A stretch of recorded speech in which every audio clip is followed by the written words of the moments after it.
आज पढ़ने वाले क्या सबके शरीर में रक्त होता है ना? रक्त किसको कहते हैं? इंग्लिश में किसे क्या कहते हैं? ब्लड। अब ये सवाल सुना होगा तुम लोग ने कि रक्त का रंग लाल रक्त क्या जब भी हाथ करता है पानी की तरह रहता है कि लाल रहता है? लाल रहता है ना? तो अब डायरेक्ट कह सकते हो कि रक्त का रंग जो लाल होता है वो किसके कारण होता है? इसके कारण। लेकिन अगर उसको अच्छे से लिखना है तब क्या लिखोगे? रक्त में एक प्रकार की कोशिका होती है। कोशिका जानते हो ना? सबसे छोटी इकाई। तो रक्त में जो है वो एक प्रकार की कोशिका होती है जिसे क्या कहते हैं? आरबीसी का फुल फॉर्म क्या होता है? रेड ब्लड सेल ना? लाल रक्त रेड ब्लड सेल और इसको लाल रक्त कोशिका कहते हैं। तो जिसमें एक लाल वर्णक होता है। वर्णक क्या होता है? वर्णक किसे कहेंगे? कलर ना? वो किस कलर का होता है? आरबीसी किस कलर का होता है? लाल। और इसे क्या कहते हैं? हीमोग्लोबिन। तो हीमोग्लोबिन के कारण ही रक्त का रंग होता है। तो तीन तरह का ये एक आरबीसी रेड ब्लड सेल, दूसरा डब्ल्यूबीसी श्वेत रक्त कोशिका कहते हैं, व्हाइट ब्लड सेल यहाँ देखो लिखा है, और तीसरा होता है पट्टिकाणु। तो डब्ल्यूबीसी श्वेत रक्त कोशिका, इसका काम क्या होता है? ये जो है उन रोगाणुओं को नष्ट करता है जो हमारे शरीर में बिना पूछे अंदर आ जाता है। रोगाणु किसे कहते हैं?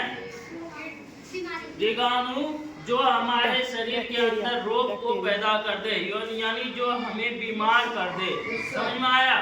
अब बीमार क्या हुआ कि हम लोग गंदा हाथ से इधर उधर खेले वगैरह और फिर जाके हम उसी हाथ से क्या कर दिए? खाना खा लिए। तो मिट्टी सब में बहुत सारे बैक्टीरिया होते हैं जो हमारे शरीर को नुकसान पहुंचा सकते हैं। अब हम खाना खा लिए तो खाना के साथ वो कहाँ चला गया? पेट के अंदर। अब पेट के अंदर गया तो वो हमें नुकसान पहुंचाने ही वाला होता है। उससे पहले क्या डब्ल्यूबीसी अपना काम कर देता है, उसको क्या करता है? मार देता है। समझ में आया?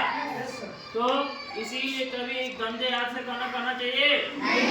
जब बाहर में कभी जाते हो तो जो खुले में ये खाना बेचता है, खुले में सामान बेचता है, जैसे जिलेबी समोसा सब हुआ, बाहर में है धूल वगैरह पड़ रहा है, उसको खाना चाहिए।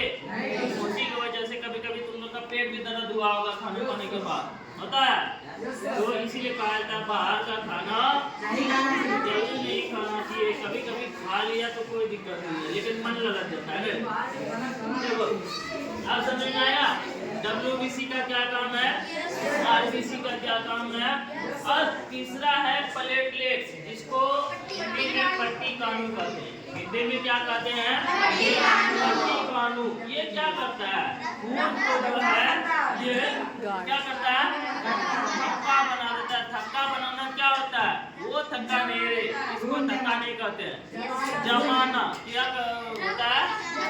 जमाना। मान लेते हैं तुम लोग खेलते हो ना, खेलने के वक्त लग गया चोट, पैर कट गया या हाथ में कोई चीज गड़ गया, खून निकलने लगा, क्या करते हो? थोड़ा देर के लिए दबा देते हो। दबाने से भी बंद नहीं हुआ तब लास्ट में क्या करते हो? एंटीबुलस लगा लेते हो तो खून निकलना बंद हुआ। लेकिन वो छेद जो रह गया तो वो कैसे बंद हुआ ये बताओ तो? यही वो काम करता है पट्टिकाणु। ये जो खून जो निकलता है ना उसके साथ ये भी निकलता है, और धीरे धीरे जैसे तुम दबाने से क्या हुआ? पट्टिकाणु उसका जो छेद था जहाँ से ब्लड निकल रहा था उसको उसका मुंह क्या किया? बंद कर दिया। वहाँ पे जो खून निकला था उसको क्या कर दिया? जमा दिया। समझ में आया? थक्का बना दिया।